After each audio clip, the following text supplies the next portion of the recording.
வலியற்ற varicose vein சிகிச்சை எளிய 30 நிமிட செயல்முறை. 7207948735. 2 நாளைக்கு முன்னாடி திருச்சியில பேசின பழனிசாமி எனக்கு 2 மகிழ்ச்சியை கொடுத்திருக்கிறார். ஒன்னு, திமுகவுக்கு அதிமுகவுக்கு தான் போட்டின்னு சொல்லி இருக்கிறார். அந்த அளவுக்காவது பழனிசாமிக்கு புரிதல் இருக்கேன்னு எனக்கு முதல்ல மகிழ்ச்சி. பழனிசாமி அவர்களை களத்தில் மோதுவோம். எங்க சாதனைகளையும் உங்க துரோகங்களையும் எடை போட்டு மக்கள் தீர்ப்பளிக்கட்டும். எங்கள் கொள்கை எப்படி உயர்வானது, அந்த கொள்கைகளுக்காக நாங்கள் எப்படி உறுதியோடு நிற்கிறோம், கொள்கை அடிப்படையில் ஆட்சியை நடத்தி திட்டங்களை எப்படி செயல்படுத்துறோம், ஒவ்வொரு நாளும் அது மக்கள் பார்த்துக்கிட்டு இருக்கிறாங்க. அதேபோல் பழனிசாமி யார், நேற்று யாரோட இருந்தார், இன்னைக்கு யாரோட இருக்கிறார், நாளைக்கு யாரோட இருப்பார், சுயநலத்தோட முழு உருவமா, தமிழ்நாட்டோட உரிமைகளை எப்படியெல்லாம் அடகு வச்சார், நேரத்துக்கு ஏற்ற மாதிரி எப்படியெல்லாம் தவழ்ந்து பழனிசாமி போராடுவார்னு மக்கள் எடை போட்டு தீர்ப்பளிப்பாங்க. எப்படி என்னை பற்றி அவதூறுகளை பரப்பி விமர்சித்து புடம்போட்ட தங்கமாக எஃகு போல நெஞ்சுறுதி கொண்டவனாக மாத்தி இருக்காங்களோ அதே போல இப்போ தம்பி உதயநிதியையும் விமர்சிக்க தொடங்கி இருக்கிறார். இது 2வது மகிழ்ச்சி. பழனிசாமி இப்ப 2வது மகிழ்ச்சி சொன்ன பாருங்க, உதயநிதியை கூட பேச ஆரம்பிச்சிருக்கார். அவர் பழனிசாமி அவர்களை எங்களை தொடர்ந்து விமர்சியுங்க, வரவேற்கிறோம். ஆனா விமர்சனங்கள் ஆக்கபூர்வமானதாக இருந்தா சொல்றது யாருன்னு பார்க்க மாட்டோம், பயனடைகிறது மக்கள். அவர்களை மகிழ்ச்சி அடையக்கூடிய அளவுக்கு நாங்கள் செயலாற்றுவோம். இதுதான் திமுக. நடக்கிறது நாடாளுமன்ற தேர்தல். கடந்த 10 ஆண்டுகள் நாட்டை நாசப்படுத்தி படுகொலையில் தள்ளி இருப்பது பாஜக.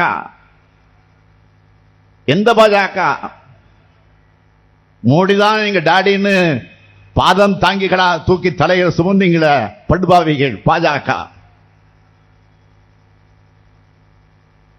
தங்களுக்கு எதிரான ஓட்டுகள் பிரியும்னு உங்களுக்கு ஸ்கிரிப்ட் கொடுத்திருக்காங்களே அந்த பாஜக. அந்த பாஜகவை கண்டிச்சு விமர்சிச்சு ஒரு வார்த்தை கூட உங்ககிட்ட இருந்து வரலையே.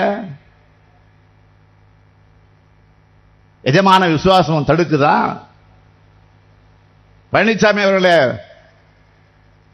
உங்களுக்கு முன்னால் இந்நாள் கிடையாது, என்னாலும் பாஜக தான் எஜமானர்களா? நீங்க அவங்களோட பாதம் தாங்கிகளா? மனமுவந்து தமிழ்நாட்டுக்கு தமிழ்நாட்டு மக்களுக்கும் துரோகம் இழைக்கக்கூடிய கொள்கையற்ற கூட்டம் நீங்க. மோடியை பத்தி பாசாங்குக்கு கூட 10 சொற்கள் பேசாத பாதந்தாங்கி பழனிசாமி தான் தமிழ்நாட்டை காப்பாற்ற போறாராம், உரிமைகளை மீட்க போறாராம். பழனிசாமி அவர்களை எல்லா உரிமைகளையும் அடகு வச்சது நீங்க தான். உங்களுக்கு இதையெல்லாம் சொல்ல அருகதை இருக்கா? இப்படி பாதந்தாங்கி பழனிசாமி ஒரு பக்கம்னா அவருடைய ஓனர் மோடி இன்னொரு பக்கம் வந்திருக்கிறாரு. தேர்தல் நேரத்தில் தான் கனிமொழி சொன்னது போல தேர்தல் நேரத்தில் தான் மோடி அவர்கள் தமிழ்நாட்டு பக்கம் வருவார். அப்பதான் பார்க்க முடியும். சில நாட்களுக்கு முன்னால கன்னியாகுமரிக்கு வந்த பிரதமர் நரேந்திர மோடி இலங்கை கடற்படையால தமிழ்நாட்டு மீனவர்கள் தாக்கப்படுவதற்கும் கைது செய்யப்படுவதற்கும் திமுகவும் காங்கிரசும் தான் காரணம் சொல்லி இருக்கிறார் வாய் கூசாம. நான் ஆட்சிக்கு வந்தா ஒரு மீனவர் கூட தாக்கப்பட மாட்டார், கைது செய்யப்பட மாட்டார்னு மார்த்தட்டி சொன்னாரே மோடி அவர்கள். ஆனால் வரலாற்றில் இல்லாத அளவுக்கு ராமநாதபுரம் தூத்துக்குடின்னு பல்வேறு மாவட்ட மீனவர்களுக்கு சிறை தண்டனை, படகுகள் பறிமுதல், படகுகள் நாட்டுடைமை, கடும் அபராதம், 3000க்கு மேற்பட்ட மீனவர்கள் கைதுன்னு தமிழ்நாட்டு மீனவர்கள் மீது இலங்கை கடற்படை அறிவிக்கப்படாத ஒரு போரை நடத்துவது மோடி ஆட்சியில் தான். பிரதமர் மோடி அவர்களே, இதையெல்லாம் வேடிக்கை பார்க்கிறது யார்? நீங்க தான். தமிழ்நாட்டு மீனவர்கள் மீதான தாக்குதலை தட்டி கேட்க நீங்க தயங்குவது ஏன்? பாதிக்கப்படுவது தமிழ்நாட்டு மீனவர்கள் என்பதாலா? கதறி அழுவது தமிழ்நாட்டு பெண்கள் என்பதாலா? குஜராத் மீனவர்கள் மீது பாகிஸ்தான் துப்பாக்கி சூடு நடத்தினா, சிறைகள் அடைச்சா, படகுகளை நாட்டுடன் ஆக்கினா, இப்படித்தான் அமைதியாக இருப்பீங்களா? நீங்க தான் பெரிய விஸ்வகுருவாச்ச. இலங்கையை உங்களால கண்டிக்க முடியாதா? நீங்க விஸ்வகுருவா அல்லது மௌன குருவா? பதில் சொல்லுங்க. மாண்புமிகு மோடி அவர்களே, பதில் சொல்லுங்கன்னு நான் மட்டும் கேட்கல, தூத்துக்குடி ராமேஸ்வரம் மீனவர்கள் மட்டும் கேட்கல, ஒட்டுமொத்த தமிழ்நாட்டு மீனவர்களும் கேட்கிறாங்க. 2014 நாடாளுமன்ற தேர்தலுக்கு முன்ன பாம்பன்ல பாஜக சார்பில் கடல் தாமரைன்னு ஒரு போராட்டம் நடந்துச்சு. அப்போ பாஜக தலைவர்கள் ஒருவராக இருந்த அம்மையார் சுஷ்மா ஸ்வராஜ் அவர்கள் இங்க வந்திருந்தாங்க. பாஜக ஆட்சிக்கு வந்தா கச்சத்தீவு மீட்கப்படும், மீனவர்கள் பிரச்சனைக்கு நிரந்தர தீர்வு காணப்படும் சொன்னாரு. இதெல்லாம் 10 ஆண்டு காலத்தில் நடந்திருக்கா? தமிழ்நாட்டு மீனவர்கள் இலங்கை கடற்படையால துன்புறுத்தப்படுவதும் கைது செய்யப்பட்டு சிறையில் அடைக்கப்படுவதும் தினசரி நடக்குது. இதுக்கு காங்கிரஸ் அரசினுடைய பலவீனம் தான் காரணம்னு இதே ராமநாதபுரத்தில் வச்சுதான் மரியாதைக்குரிய நரேந்திர மோடி அவர்கள் சொன்னார். மீனவர்கள் பாதுகாப்பா வாழணும்னா இந்தியாவில் வலுவான ஒன்றிய அரசு அமையணும்னு சொன்னார். மீனவர் வாழ்வு சிறக்க சபதம் எடுக்கிறதாக கன்னியாகுமரியில் சொன்னார். நாங்க ஆட்சிக்கு வந்தா ஒரு மீனவர் கூட உயிரிழக்க மாட்டாங்கன்னு சொன்னார். தங்கச்சி மட மீனவர் விட்டோ கொலை செய்யப்பட்டார, அது யாருடைய ஆட்சியில? மீனவர்கள் மீது பெட்ரோல் கொண்டு வீசப்பட்டுச்சு, அப்ப நீங்க தானே பிரதமர். மேசியா, நாகராஜன், செந்தில்குமார், சாம்சன், டார்வின் 4 மீனவர்கள் படுகொலை செய்யப்பட்டாங்களே, அப்போ வேடிக்கை பார்த்த பிரதமர் யாரு? நீங்க தானே. தமிழ்நாட்டு மீனவர்களுக்கு எதிரான இலங்கையின் அராஜகங்கள், கைதுகள் அளவில்லாமல் போனது பாஜக ஆட்சியில தானே. இல்லைன்னு ஆதாரபூர்வமா மறுக்க முடியுமா? விஸ்வகுருன்னு விளம்பரப்படுத்திக்கிற நீங்க தமிழ்நாட்டு மீனவர்களை காப்பாற்ற ஒரு துரும்பையும் எடுத்து போடலையே. எந்த முகத்தை வச்சுக்கிட்டு தமிழ்நாட்டு மீனவர்கிட்ட ஓட்டு கேட்க வரீங்க? தமிழ்நாட்டு மீனவர்களை காப்பாற்ற தவறிய பிரதமர் மோடி திசை திருப்புற எண்ணத்தோடு எங்க மேல குறை சொல்றார். ஒரு பிரதமர் வாக்கு கேட்க வரார்னா தன்னுடைய ஆட்சி காலத்தில் செஞ்ச சாதனைகளை சொல்லி வாக்கு கேட்கணும். மாறாக பிரதமர் மோடி எதிர்க்கட்சிகளை திட்டதே அதற்கு நேரத்தை செலவு செஞ்சுக்கிட்டு பிரச்சாரம் செய்கிறார்.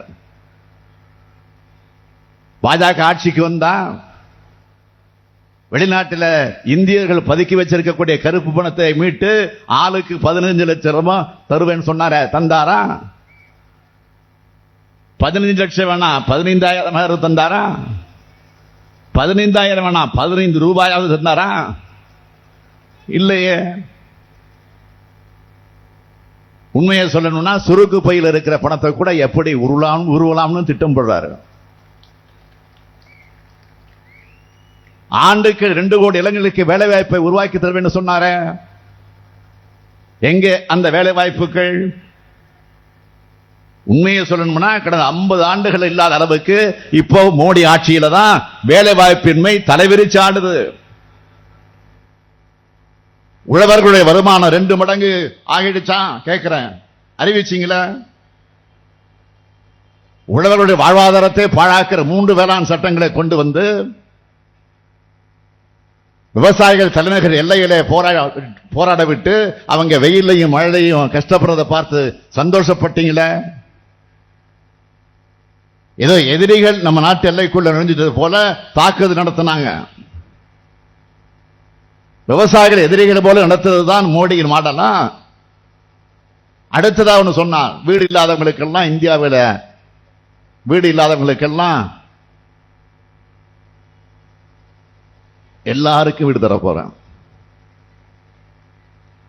வீடு இல்லாத மக்களே இருக்க முடியாது இந்தியாவில் சொன்னார். எல்லாருக்கும் வீடு கட்டி கொடுத்துட்டாரா? இல்லையே. பேரு மட்டும் பிரதமர் வீடு கட்டும் திட்டம். அதில் 60 விழுக்காடு பணம் மாநில அரசு தான் தரணும். இப்படி ஸ்டிக்கர் ஒட்டி அவமானமாக பிரச்சாரத்தை நடத்துறாங்க.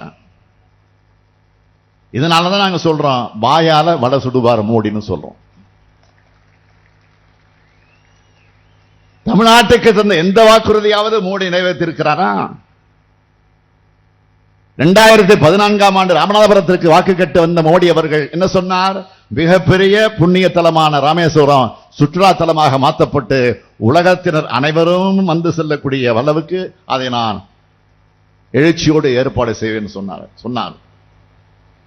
ராமேஸ்வரத்தை உலக புகழ்பெற்ற தலமாக சுற்றுலா தலமாக மாற்றிட்டாங்களா? மீண்டும் தனுஷ்கோடிக்கு ரயில் பாதை அமைக்க 2019 மார்ச்சில் பிரதமர் மோடி அடிக்கல் நாட்டினார. அதோட இன்றைய நிலை என்ன? ராமேஸ்வரம் தனுஷ்கோடி இடையே 17 கிலோமீட்டர் தான் தூரம். 5 ஆண்டுகள் ஆயிடுச்ச. 17 கிலோமீட்டருக்கு பாதை அமைக்க முடியாதா? பிரதமர் மோடி அவர்களை, ராமேஸ்வரத்திற்கு தனுஷ்கோடிக்கு தூரம் இல்ல, உங்க மனசுக்கும் தமிழ்நாட்டுக்கும் ரொம்ப தூரம். இப்படி தமிழ்நாட்டுக்கு எதுவுமே செய்யாம, தமிழ்நாட்டுக்கு கொடுத்த எந்த வாக்குறுதி நிறைவேற்றாம, அவர் கொண்டு வர திட்டங்களுக்கு நான் தடையா இருந்தேன்னு சொல்றாரு. அவர் தமிழ்நாட்டுக்கு எந்த திட்டத்தை கொண்டு வந்தார்? தமிழ்நாட்டுக்கு என்ன சிறப்பு திட்டம் கொண்டு வந்தீங்கன்னு நானும் நாள்தோறும் கேட்டுக்கிட்டே இருக்கிறேன். ஒரே ஒரு சிறப்பு திட்டத்தை கூட 10 ஆண்டுகள் பிரதமராக இருந்த மோடியால சொல்ல முடியல.